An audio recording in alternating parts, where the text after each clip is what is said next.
పల్లెల్లో మొదటి దశ సమరం ముగిసింది. ఇక ఫలితాలు ఒక్కొక్కటిగా వెలువడుతున్నాయి. అభ్యర్థులలో ఉత్కంఠ నెలకొని ఉంది. విజయం సాధిస్తామా లేకపోతే ఓటమి పాలవుతామా? గ్రామాలలో ప్రజలు ఓటర్లు ఎవరి వైపు మొగ్గు చూపారో ఇంతవరకు అంటే వారికి తెలియనటువంటి పరిస్థితి. భవితవ్యం అంతా కూడా బ్యాలెట్ బాక్సులలో నిక్షిప్తమైంది. ఇప్పుడే మధ్యాహ్నం ఉదయం 7 గంటలకు మొదలైనటువంటి పోలింగ్ ప్రక్రియ మధ్యాహ్నం 1 వరకు కొనసాగింది. మధ్యాహ్నం 1 నుండి 2 గంటల వరకు ఆ లంచ్ బ్రేక్ అనంతరం ఫలితాలు పోలింగ్ సిబ్బంది అంతా కూడా ఓట్ల లెక్కింపు కార్యక్రమం చేపట్టారు. అయితే ఇప్పుడైతే ఒక్కొక్కటిగా ఫలితాలు వెలువడుతున్నాయి. అభ్యర్థులలో ఒక రకమైన ఉత్కంఠ నెలకొని ఉంది. ఎట్లా ఉంది మా భవితవ్యం ఏటి తేలబోతుంది అన్ని అందరిలో ఒక నరాలు తెగే ఉత్కంఠ నెలకొని ఉంది.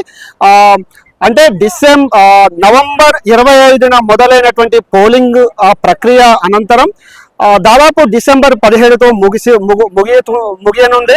సో మొదటి దశ ఎన్నికలు డిసెంబర్ 11 అనగా ఈ రోజు జరుగుతున్నాయి. ఫలితాలు ఒక్కొక్కటిగా వార్డు సభ్యుల భవితవ్యం కావచ్చు, సర్పంచ్ భవితవ్యం కావచ్చు, ఒక్కొక్కటిగా ఫలితాలు వెలువడుతున్నాయి. ఇంకా అంటే సమయం ఉంది. 5 గంటల ప్రాంతంలో ఇంకా పూర్తిగా 5 గంటల నుంచి 6 గంటల ప్రాంతంలో పూర్తి ఫలితాలు వెలువడే అవకాశం ఉంది. ఇది మొత్తానికైతే అంటే దాదాపుగా నవంబర్ 25న మొదలైనటువంటి ప్రక్రియ డిసెంబర్ 17తో ముగుస్తుంది. ఫలితాలు మాత్రం మొదటి దశకు సంబంధించిన ఫలితాలు ఒక్కొక్కటిగా వెలువడుతున్నాయి.